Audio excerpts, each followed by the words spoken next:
It's February 2022, and a lot has happened.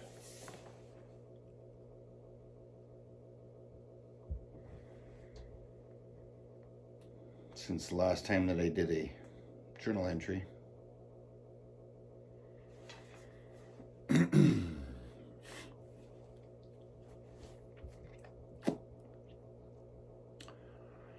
I have integrated an enormous quantity of work that involves accessing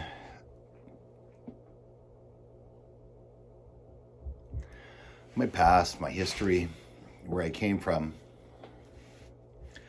and the things that I've done, good, bad. I have learned about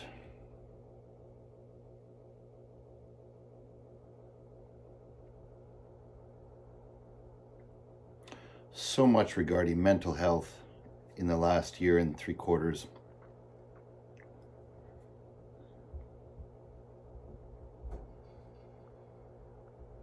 I guess it's been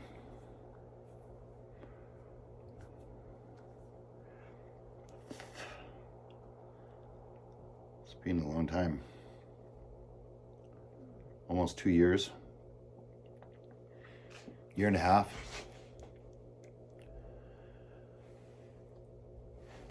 Completely destabilized, emotionally deregulated, living in a trauma response.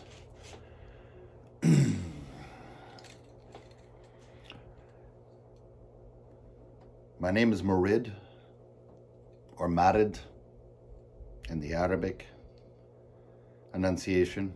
I've gone by the name Achilles for 20 years.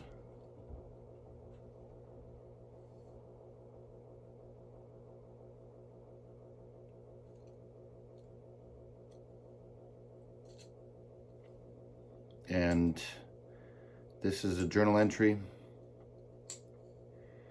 for anyone interested in the future, I guess, on how I got from where I was to where I am.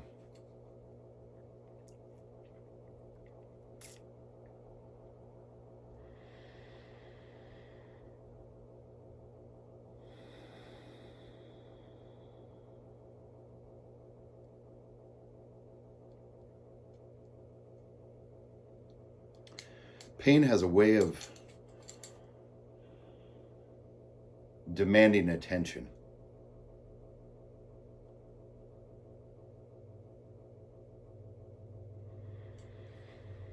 Keep that in mind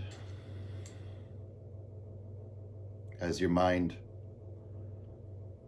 wanders and becomes more informed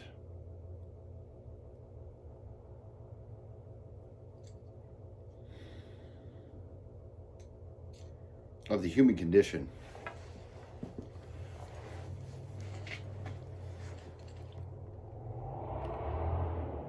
The distinction between judgment and boundaries is, in my opinion, my humble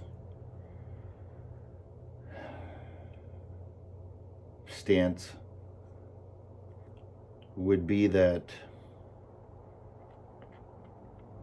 until somebody has genuinely committed a crime that they refuse to repent from or redeem themselves and apologize and be accountable to, and refuses to correct a behavior they've been called on, and gaslights their behavior towards you, flipping scripts and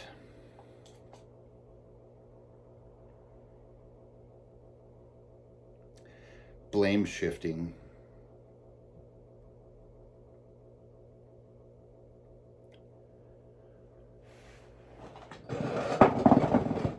even then, I don't believe judgment is really our place.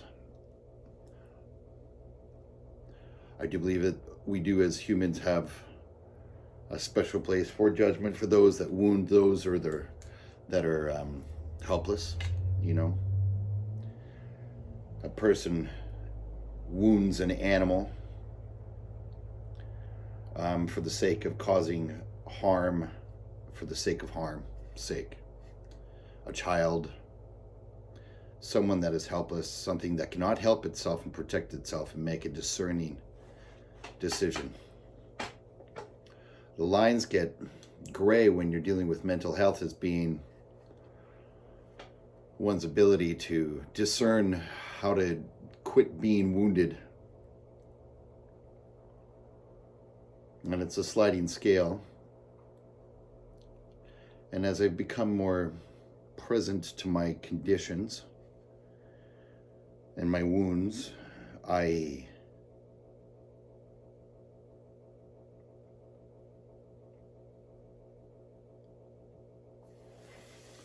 find that every finger I point out, I have 3 more pointing back at myself.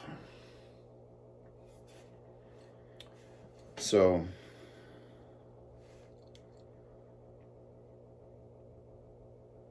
since I'm not the creator and I'm not God, I did not create me. And I know better men and women than myself. So I am not higher than thou. And albeit at times I feel chosen, that doesn't mean right. Quite often being chosen by a higher power to do something is actually a bit of a warning sign that you're not equipped, because it seems like the Creator historically chooses those who are not equipped and then equips those. The Creator does not choose the equipped.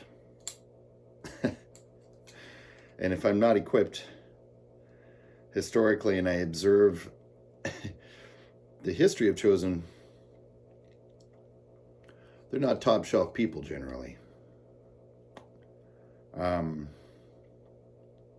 chosen doesn't mean anything except for chosen. Like I've been chosen today to see something nobody else sees. A light has been turned on and I can suddenly see something that was not seen. An understanding. Standing within our chosenness, since we were created, it means that we are chosen. All of us. How we step to that plate is by establishing a relationship to that which chooses. And that's not me.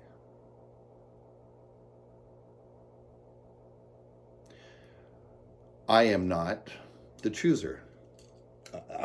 If I was, I would be the judge as well. I am free-willed though, and that free will makes it so that I have choice in sovereignty. And prior to my life today, my life had no sovereignty, or I had no sovereignty in my life.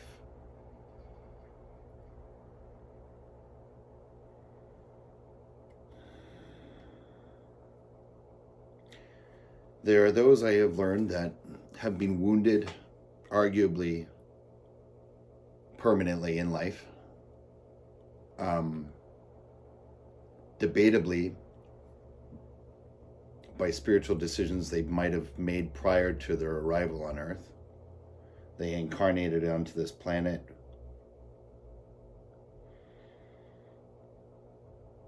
because they were unwilling to turn their back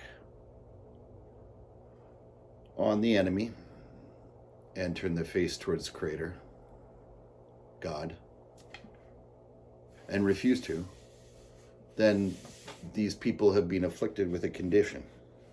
And that condition is a belief that they are Creator, that they can do no wrong.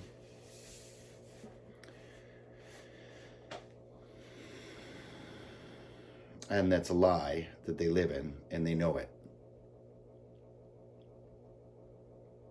I'm sure there's conditions where some of them actually genuinely have woven themselves a tapestry so tight that they don't see the light through it, and they've managed to genuinely convince themselves and gaslight themselves into believing their own parade and their shit. We see it in politics, we see it in religion, we see it in every place where there is power.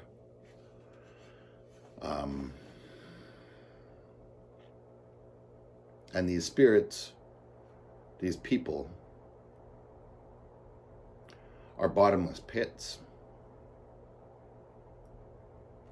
We're familiar, all of us, with that bottomless pit that these people seem to never, ever be able to quench. We're familiar with the bottomless pit because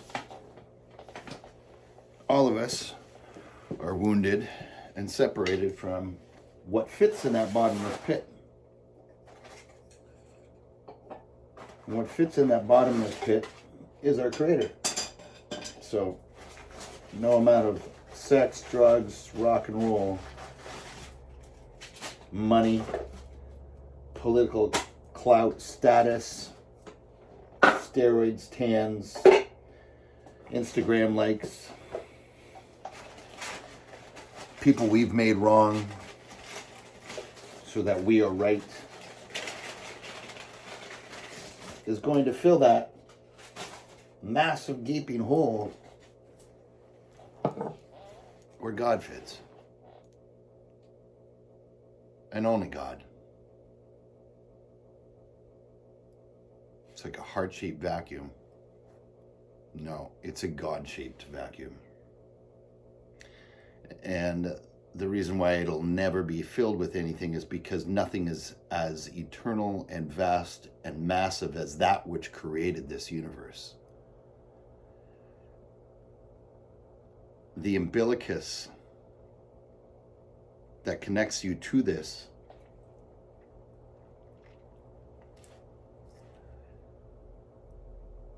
I don't know the age.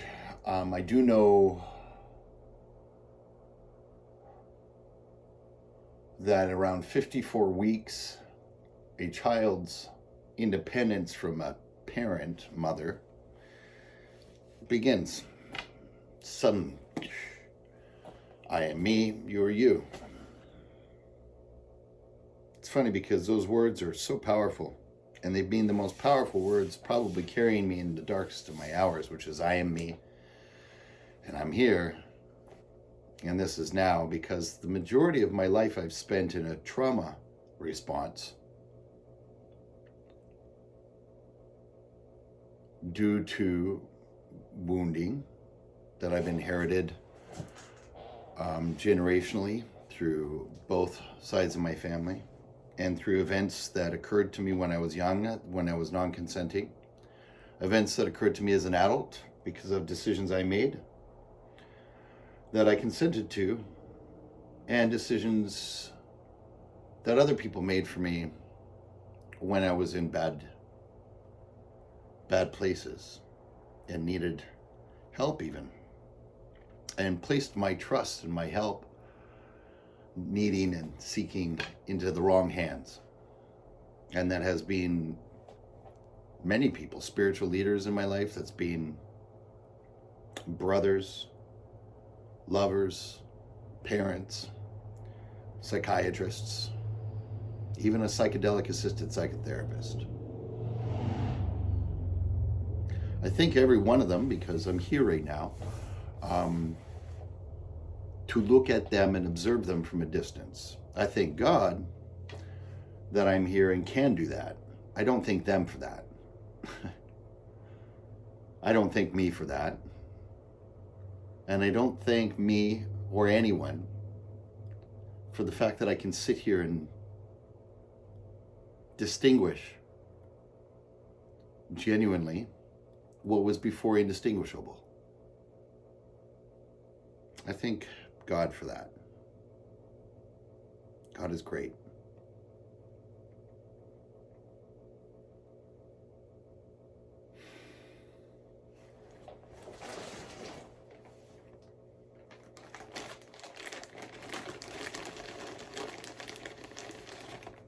My extraction from a lifestyle and from a way of being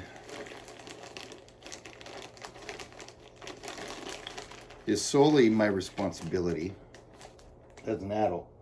I am no longer a child. Even when I'm in a regressive state, I can't point my finger and blame. I have a lot of privilege being a white male man in Western culture on the west coast of North America with a family that's alive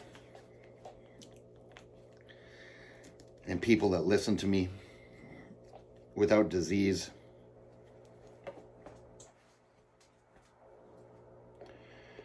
Still breathing. I've overcome addiction of every possible kind, not by my will. In the last 2 years of my life, not a single day went the way I wanted it to. Thank God. You know, because not any of my plans have ever gone the way I wanted them to, and if they did, really, well, I don't really remember much of that, and I definitely can't credit any of my good to any of the things that went my way. The things that went God's way,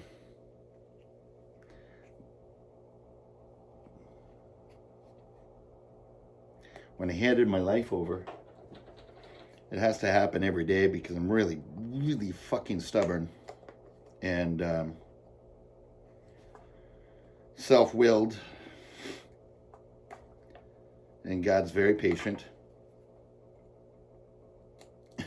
People are like, is he going to cut himself?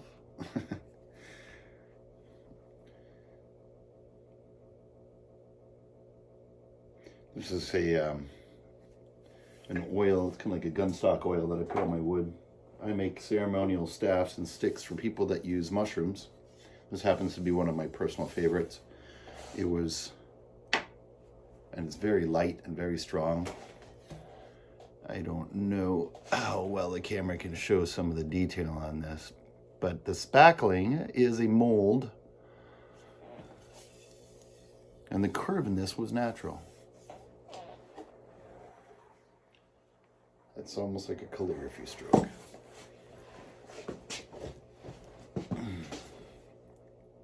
Which I have a personal liking for, calligraphy.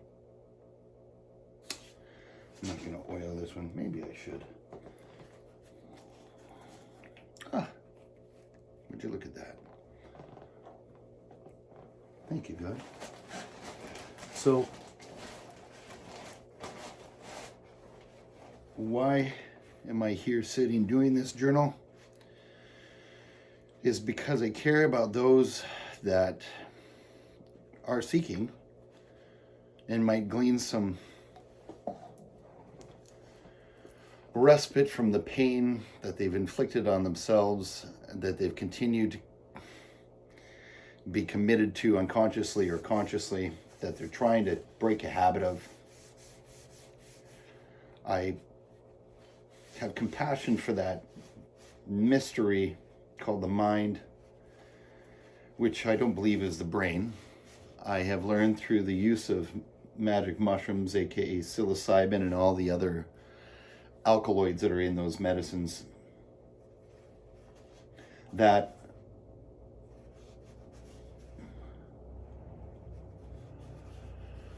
I am mind.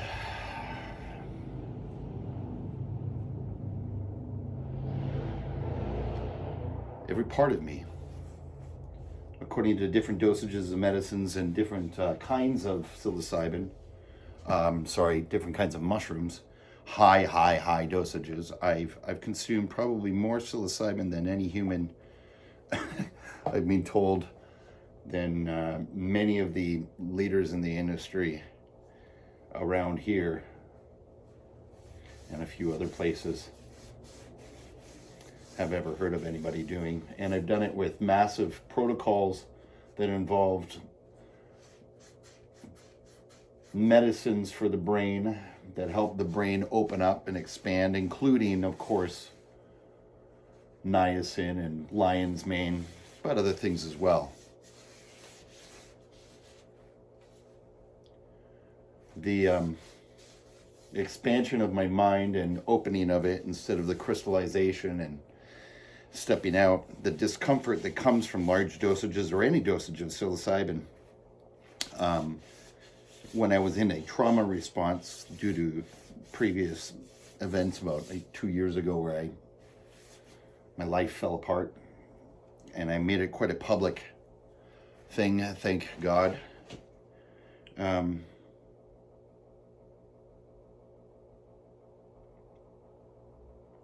The internal environment I was in was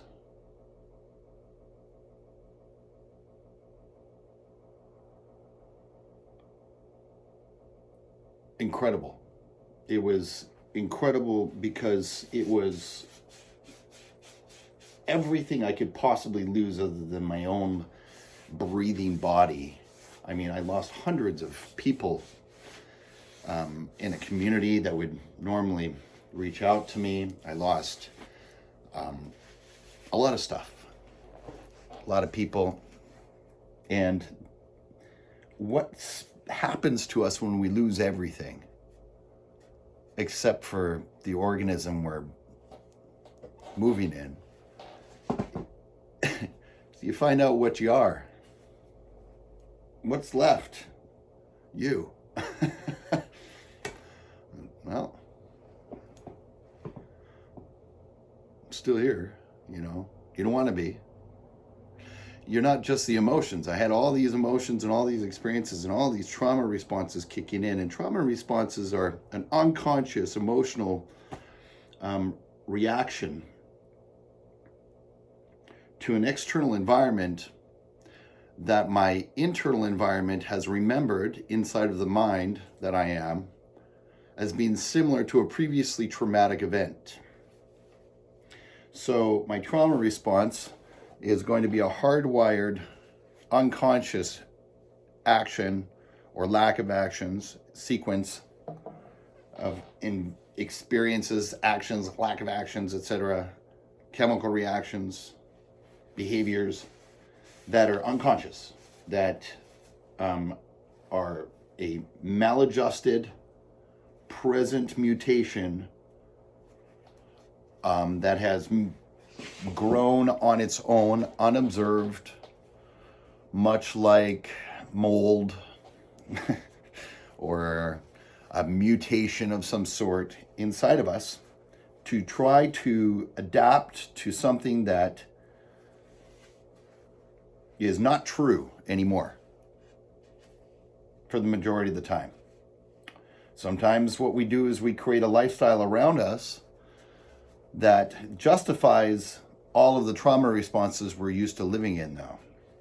So we create crisis constantly around us because that's what we're familiar with, and we live in a trauma response, and then you can justify everything you're doing.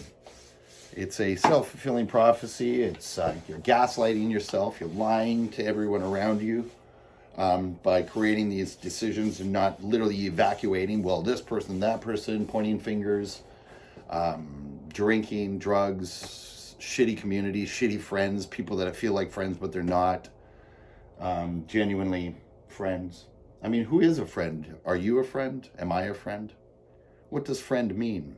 What does community mean? None of that really becomes something that you can actually make a finite decision about, I think, until you do you.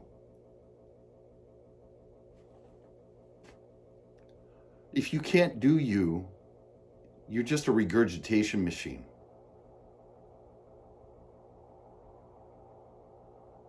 Which I could tangent off into regarding our education system and the workforce and blah, blah, blah, blah, blah.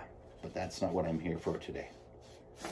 What I'm here for today is to maybe shed a little light on this.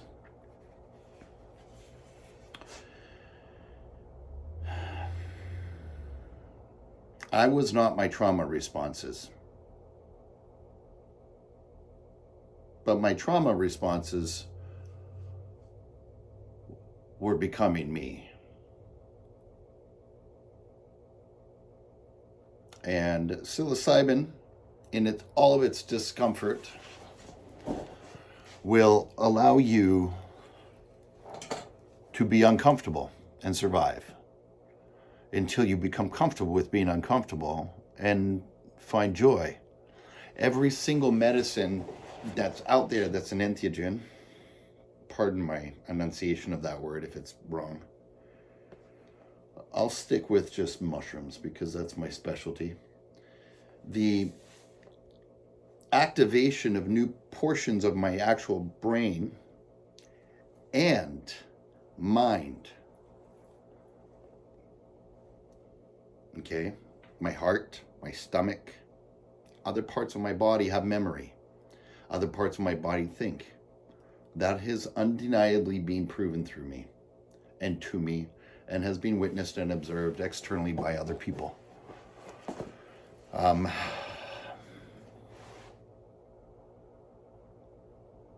I've had a lot of guidance in my life that I can tap on, that I was blessed with.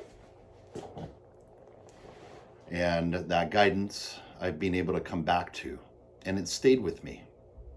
And God, Creator, that which has created all of this, genuinely the one that created all of this. I'm not here to debate that. I'm not interested.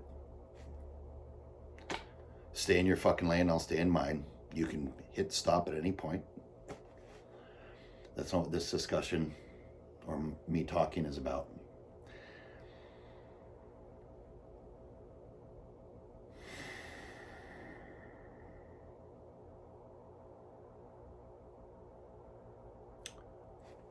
The trauma that I went through as a child, one of the first things that goes was the ability to remember past. So random access memory was being used for other things. So when I'm in a trauma response, my ability to remember things is shit. And if I've spent the majority of my life in a trauma response, that means that people would ask me questions like, well, when did this happen? Or when did that happen? And I would go, I don't have a fucking clue. And that's usually a sign that it's a red flag. This could go into many different directions. I'm going to try to keep it in here. All of the memories that I don't have access to via random access memory, being like, what happened when A, B, and C happened, I do have access to. It just requires a different workflow than my typical sit there and think. Well, you know.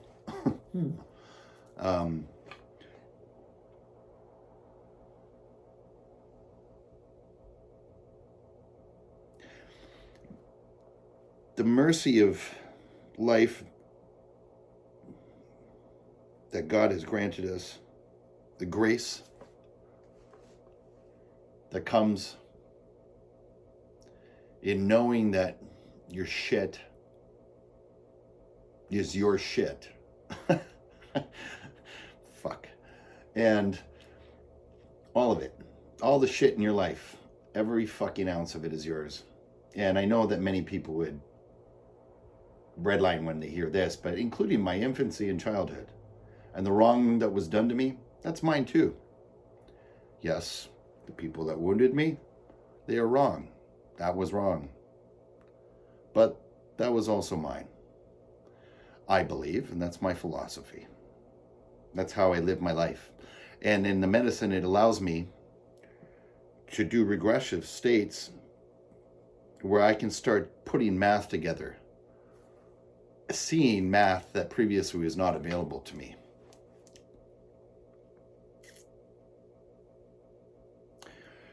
In psychedelic assisted psychotherapy or talk therapy, you have your journey.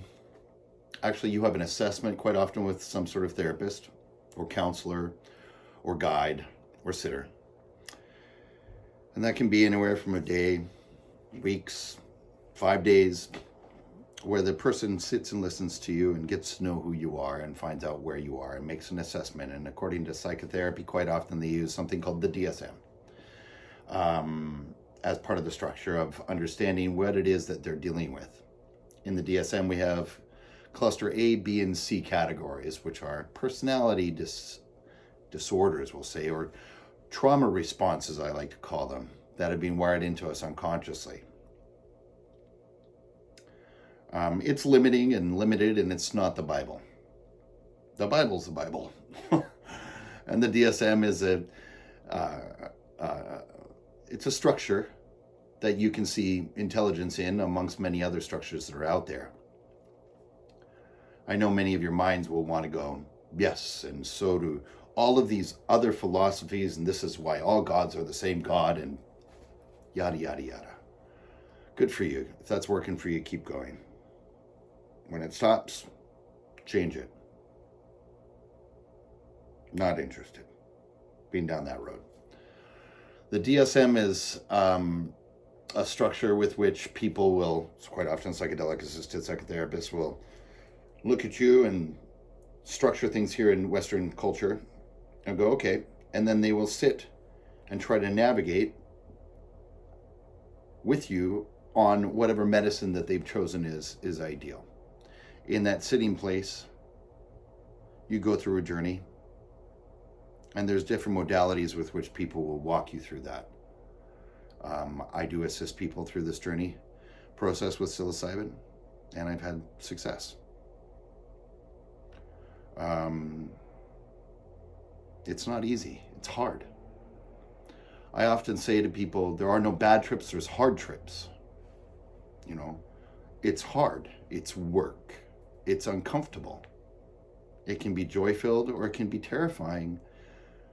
But you come out the other side, and if you have done your due diligence, which is control your mindset, know why you're there, and what your agenda is, what you're working on, and have a few alternative routes that you can go when things don't go as planned, as fallbacks, and controlling your environment, making sure that there's no surprises, and choosing wisely as to who it is that's going to be with you. And I can't warn you enough. Humans are flawed. You're not going to find a perfect person for you or a perfect guide. And to be honest with you, there's some really fucked up people out there doing this for people, and they're incredibly poisonous people. And they'll get results. Sometimes, and sometimes they'll fuck somebody right up. And sometimes they'll fuck themselves up. So how do you weed through that is by having a creator. I lean into that God more than I lean into any therapist or any man or woman in my life, any partner, any lover, father, mother. Fuck all of you equally. I love you as best as I can from here, but you're not God. And fuck me, because I'm fucked. With all due respect. I can genuinely say that when you're going through this process of seeking a way out of your trauma responses, and you start actually actively pursuing going, I'm going to walk into this medicine. How am I going to do this?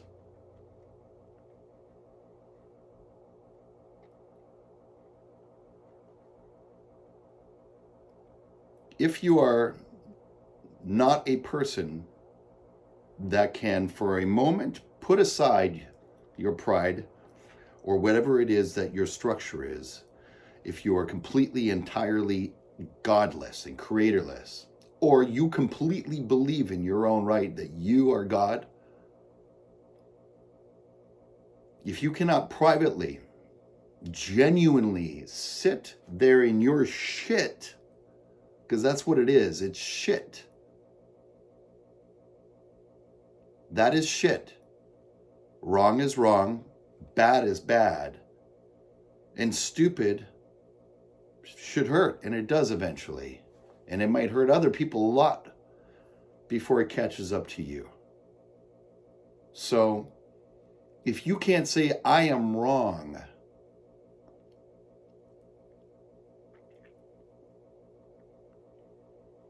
and I don't know, and I'm unequipped for this, then maybe psychedelics might be not really the route for you right now until you've had a little bit more beating from Earth. Life. Not God. Not the devil. From you.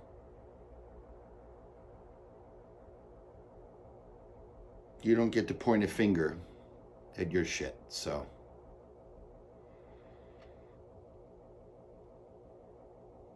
You don't get to point a finger at your shit and say it's somebody else's without it catching up to you. Me being wrong doesn't make you right, and you being wrong doesn't make me right.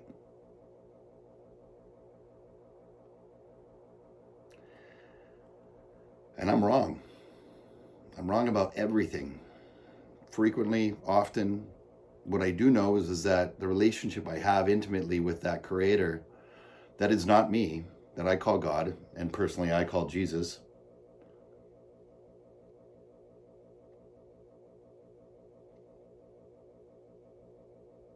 Not because somebody has told me so, but because I've met them. I highly recommend not naming your God until your God proves that they're God and then tells you their name. Then maybe shut the fuck up until then. Not you. I'm not telling you to shut the fuck up, but shut the fuck up. Walking into the psychedelic assisted psychotherapy or pursuing your own seeking through these medicines and healing with yourself is going to be a very fucking long journey, and it's not a fix-all. And there's a lot of people out there that are looking for that. And micro dosing does not do that. It doesn't deal with big trauma, but it does take pain away at times. And it allows you a little access to some of the medicine, so taking small amounts is okay. The deep work, the big work that rewrites you, that truly, genuinely rewrites you, has to start with you sitting in a chair that when you stand up and you look at that chair, it says, I am wrong.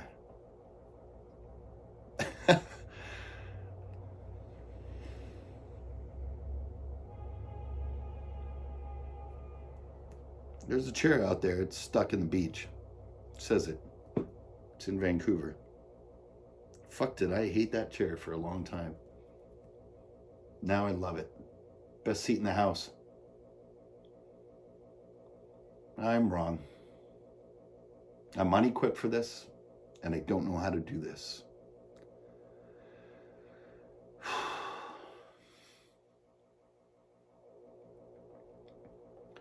I need your help. I don't know who you are. I don't know what you are. I don't even know if you're there. I believe you are.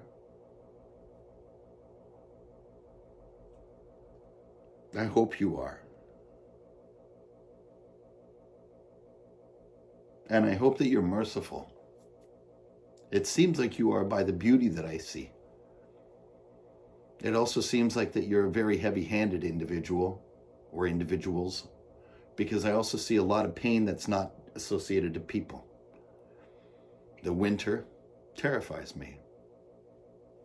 I've worked a long time in the north, up in the oil and gas industry. I know cold, I know what minus 65 is.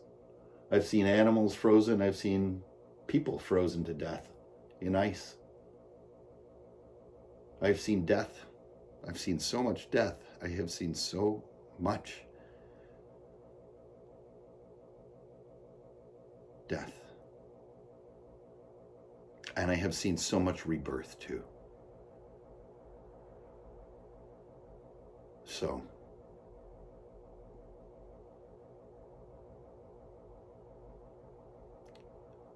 I know that up to this point, I'm sitting here because I don't know, and I want to stop hurting myself and hurting the people around me. And I'm going to call it that. It can be called sucking stop sucking, as my brother would say. It would be called being a shitty human or losing, because I've won. I've won a lot of things. I've kicked ass at a lot of things, but none of them have brought me peace. I have that now, genuinely, more and more.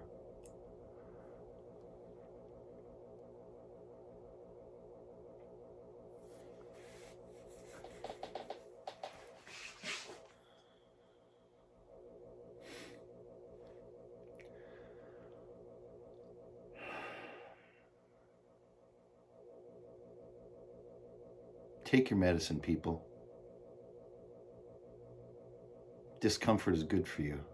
Exposure therapy is when you sit in it, in the discomfort. That's going through and not around. There is no around any of this life thing. You can keep running or you can turn around and face it. And that's the same when you're on the medicine. So coming full circle. When you're finally on the medicine and you go through the journey with whoever is your guide, whether it's God or a human, hopefully both. Hopefully not just a human. Genuinely, I say that. Hopefully not just a human. Afterwards, you need to do something called integration. And that integration is when you sit and you do an inventory of everything that you learned. You can do that in writing or talking. I recommend handwriting. The mechanics of handwriting are incredibly important to me, and I think they're important to humanity.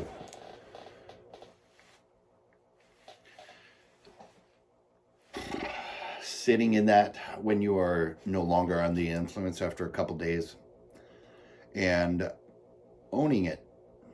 Sit in the discomfort, because when you're on the medicine, it's going to show you a lot of stuff that it's hard. You being able to look at that and have a guide that helps you remember as well, because you're going to get downloads, because you're activating new parts of your mind. And the part of your mind that is creating all the trauma responses that you're living in, those of us who are living in massive quantities of wounding, are all one part of your brain. We've had many people tell us and read many times about how little of our brain we use. Well, psilocybin genuinely, now they've proven, actually activates new parts of your mind, and it creates neural regenesis. So you're getting a combination of fucking awesome, which is that you're accessing new parts of your mind, which is why things get super fucking uncomfortable. I do large quantities, so large that I can sometimes not even like put words together. I'm falling and stumbling. And at first it was horrifying. I would run to bed, put the blankets over, and try to fall asleep really fast. And wake up a few hours later, still be under the influence. And I would do dosages of extremely strong mushrooms, much larger than is recommended. Much larger. And I would do this intentionally because I needed to push the system. It was like trying to blow a basketball through a garden hose. With just the whistle part of a kettle and the color orange, you know. And some guy named Sam that had nothing to do with your pitchfork over there. And thank you for the towel. And, you know, this is like... Even when it gets that far gone, it's worth it. It'll come around. And you have a chuckle. You have to have a sense of humor. Okay, we're live. Houston, we're touching ground. Now I can sit in that and laugh. And I've had a few friends that have come and visited me and done medicine with me. And they're like, I've never seen you like this. And it's comedy. It's fun. It's fun sucking that way, you know, where you're not, I've controlled the environment, I've set my setting, and I am not necessarily in control of my words and my mechanics, and that's okay. I'm okay with that. I've gotten very good at being uncomfortable. And I'm very practiced at creating uncomfortable environments for myself that are safe.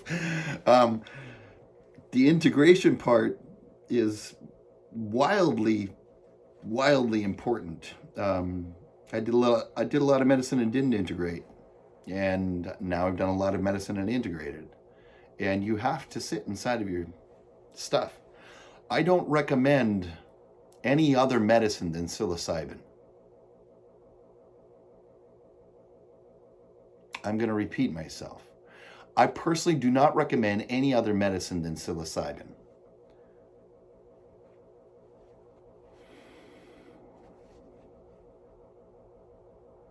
It's a relationship.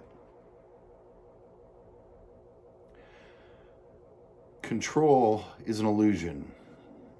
And when people lose control of themselves and they freak out, I understand. That's terrifying.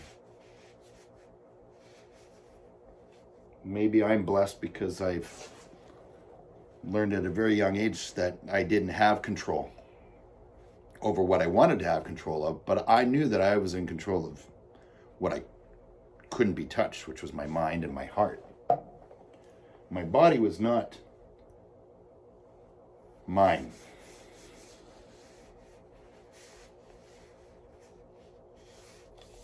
It is now. Most of the time. It wasn't recently. I got into another relationship with somebody who took advantage of me. And it's a pattern. And they're not to blame, I am. They can live inside of their own blame. What they did was wrong. They were in a position of power. I turned to them for help. And they broke every law there was possible as a person that was meant to be helping. So, and flipped the script on me. It made me the bad guy. So, who's to blame there, right?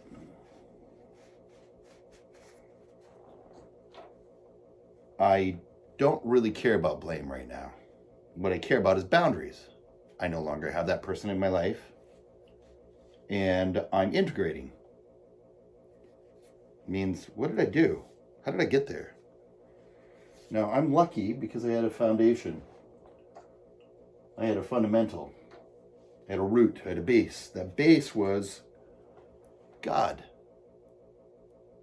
My base was God, not me. Not me. I suck.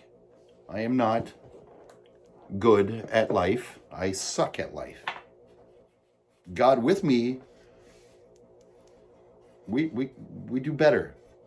The more I get with God, the cooler life gets. That's fucking cool, man.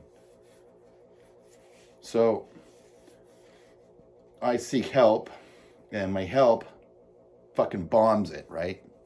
Just does everything fucking wrong they can. They're like, you know, doing the stumbling, and they're no longer helped. They're right back into their own trauma response, flipping the script and turning to me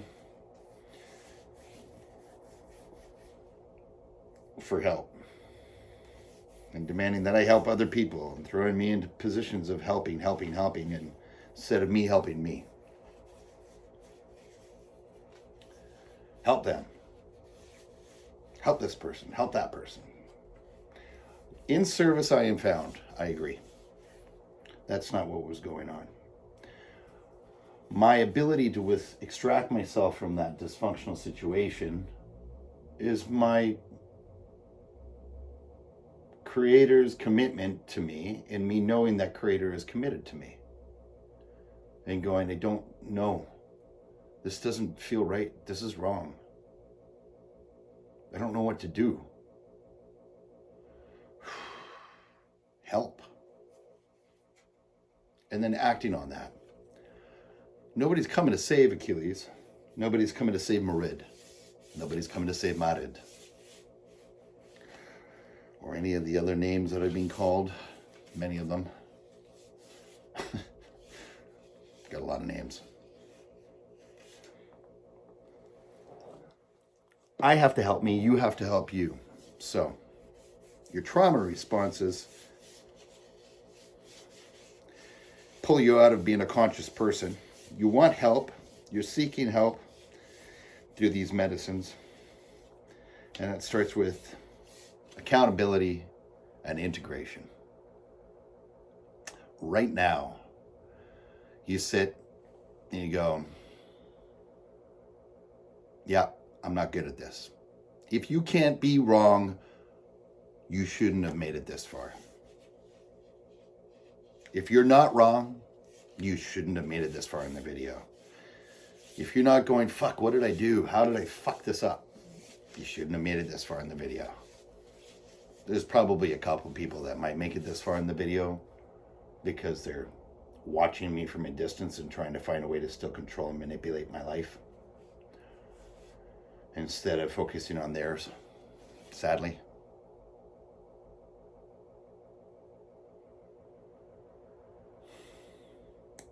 Some of them might be retrievable. Some of them are definitely not. Some of them are gone. Let's get some wax on here. Finishing wax.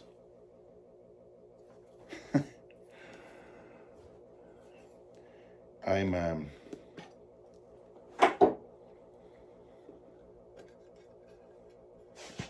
emotionally regulated daily. I am 100% clean and sober.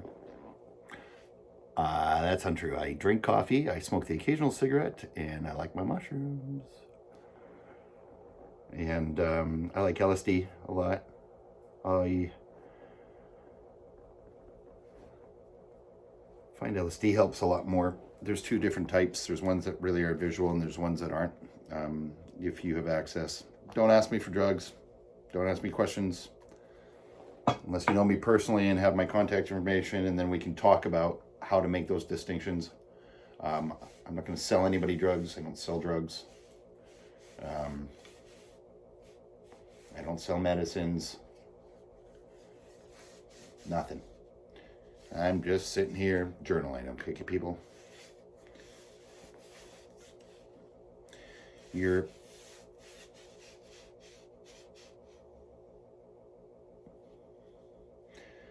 willingness to integrate the idea that you're wrong is step one. And that there's a higher power that's going to help you out when you ask. Sit there.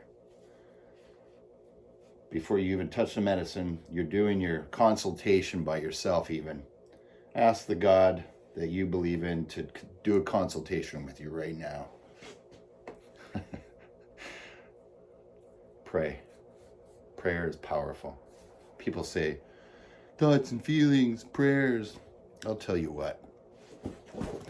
I'm a man of action. I follow through.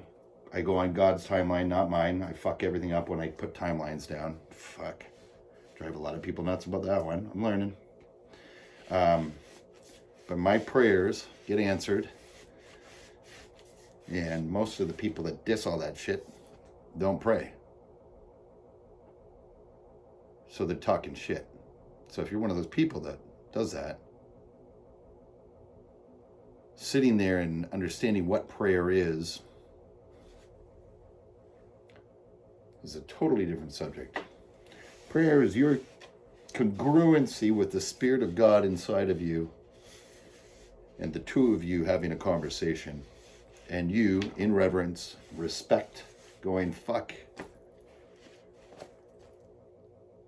Like right now, this is from the hip completely. This was not what my plan was. And God, I don't know who would possibly see this. And I don't know why I'm doing this right now. Other than I'm really grateful I went public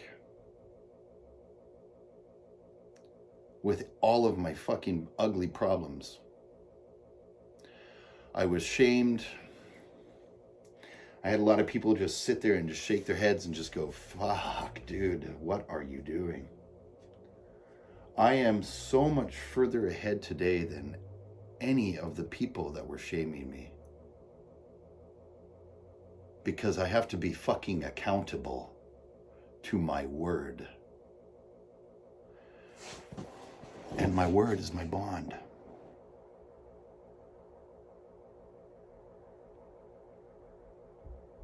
I keep my word to God. And when I don't, I correct it. I do not give the enemy what is not theirs. And there is an enemy. So, full circle, I strayed again. Forgive me, Lord.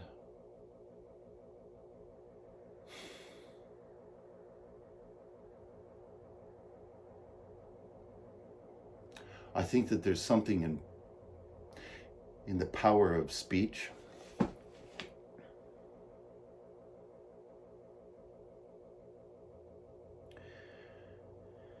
And the things that we say, and why it is that it's important that we say our word is our bond, comes from the book Genesis right off the get-go. In my opinion, for you Christians that give a shit, or those that give a shit, God created with the word, right? And we're created in the image of God, in the likeness of God.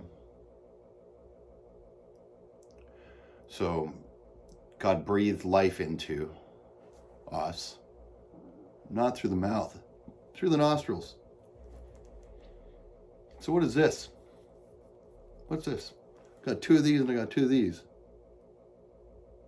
One of these. Right? One of these. Good and evil. Don't let the left hand and right hand know what they're doing.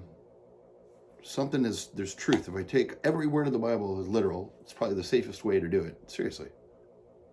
You might think I'm insane for that, but take every word in the Bible as literal. Literally. Literally. Something's going on there.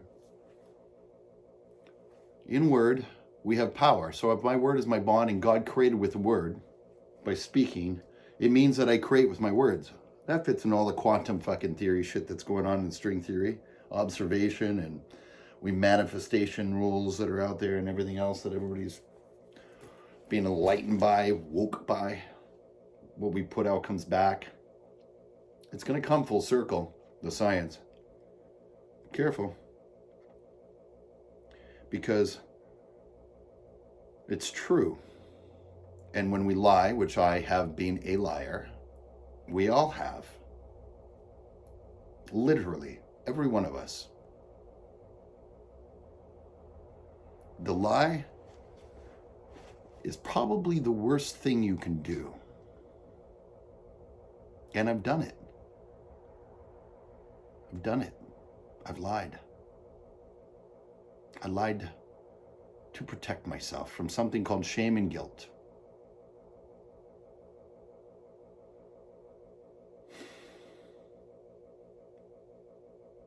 I have a place for that shame and guilt now, and I don't place my shame and guilt at the feet of man. I place it at the foot of God. Man is not the judge. Man is to learn to be boundaried. God is the judge. The people that have hurt me and that would wound me and do me wrong, I'm not their judge. It's my job to learn to be boundaried, to become boundaried with them.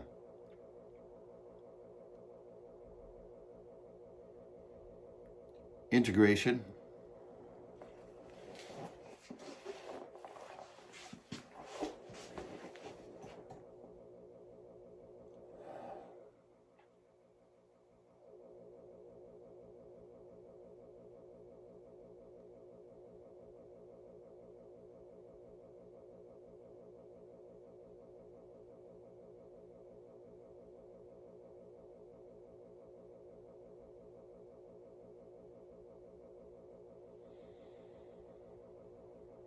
The integration in its highest form is prayer, I believe, followed by action. Or prayer, listening, hearing God's reply and then taking action and employing change. Usually that means that you're going to end up, always, that means you're going to end up having to face your shit.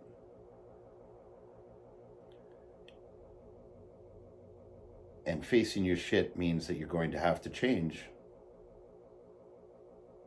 Because you can't change me, and I can't change you. I can change me, though, and that's free will.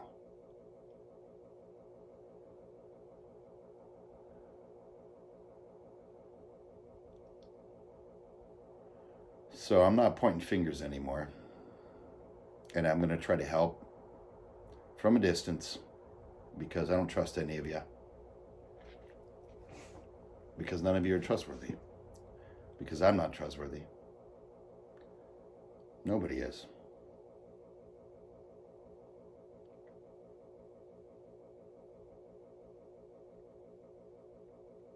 I'm not saying that to distance myself or isolate myself. I'm saying that you don't get to sit where previously my codependent trauma responses allowed people to sit.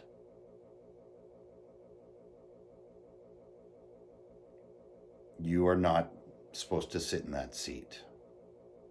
That's God's place.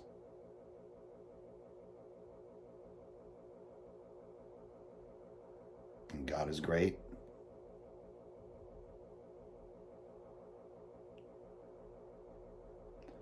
And God fills that gap perfectly. And with psilocybin and God, I have peace now.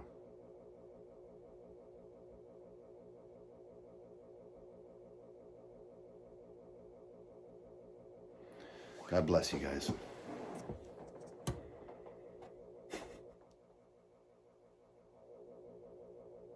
Have a good night.